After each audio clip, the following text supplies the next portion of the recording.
Sir, ಈಗ petrol diesel ಬೆಲೆ ಏರಿಕೆ ಇದ್ರ ಬಗ್ಗೆ ಜನಸಾಮಾನ್ಯರ ಪರಿಸ್ಥಿತಿ ಅಂತ ಹದಗೆಟ್ಟು ಹೋಗ್ಬಿಟ್ಟಿದೆ.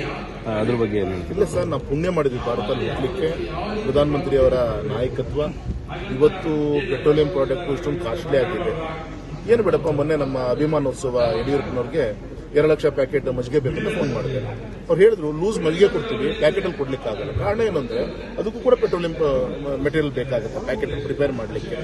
ಅವ್ರು ಹೇಳ್ತಾ ಇರೋದು ಇಂಥ ಸಂದರ್ಭದಲ್ಲಿ ಪ್ರಪಂಚದಲ್ಲಿ 14 ದೊಡ್ಡ ದೊಡ್ಡ ರಾಷ್ಟ್ರಗಳಲ್ಲಿ ಪೆಟ್ರೋಲಿಯಂ ಪ್ರೈಸ್ ಹೈಕ್ ಆದಾಗ ನಾವು ಕೇವಲ ಪೈಸೆಯಲ್ಲಿ ಹೆಚ್ಚಿಗೆ ಆದಾಗ ಸ್ವಲ್ಪ ಸುಧಾರಿಸ್ಕೊಬೇಕಾಗುತ್ತೆ. ಏನು ಮಾಡೋಕ್ಕಾಗಲ್ಲ. ಒಂದು ಸಿಲಿಂಡರ್ ನಮ್ಮ ಊರಿಗೆ ನಮ್ಮ ಸೊರಬಕ್ಕೆ ಬರಬೇಕು ಅಂದ್ರೆ ಆ ಹರ್ಮೋಸ್ ಜಲಸಂಧಿ ಮುಖಾಂತರ ಬರಬೇಕು ಅಂತೇಳಿ ಇವತ್ತು ಜನರಿಗೆಲ್ಲ ಗೊತ್ತಾಗಿದೆ. ಇಷ್ಟು ಕಷ್ಟದ ಮಧ್ಯನೂ ಕೂಡ ಯುದ್ಧ ಇಲ್ಲದಂಥ ಸಂದರ್ಭದಲ್ಲಿ ಸಬ್ಸಿಡಿ ಒಳಗೆ ಪೆಟ್ರೋಲಿಯಂ ಪ್ರಾಡಕ್ಟ್ ಸ್ಟೋರೇಜ್ ಮಾಡೋಕ್ಕೆ ಇವತ್ತು ನಮ್ಮ ಜನರಿಗೆ ಶಾರ್ಟೇಜ್ ಆಗದ ರೀತಿಯಲ್ಲಿ ನೋಡ್ಕೊಳ್ಳೋಂಥ ಪ್ರಯತ್ನ ಮೋದಿಜಿಯವರು ಮಾಡಿದ್ದಾರೆ. ನಮ್ಮ ಯೋಗ ಆಯಿತು. ಈ ಟೈಮಲ್ಲೂ ಕೂಡ ಸುಸ್ಥಿರವಾಗಿ ದೇಶ ನಡೆಸೋ ಕೆಲಸ ಮೋದಿಜಿಯವರು ಮಾಡ್ತಾರೆ.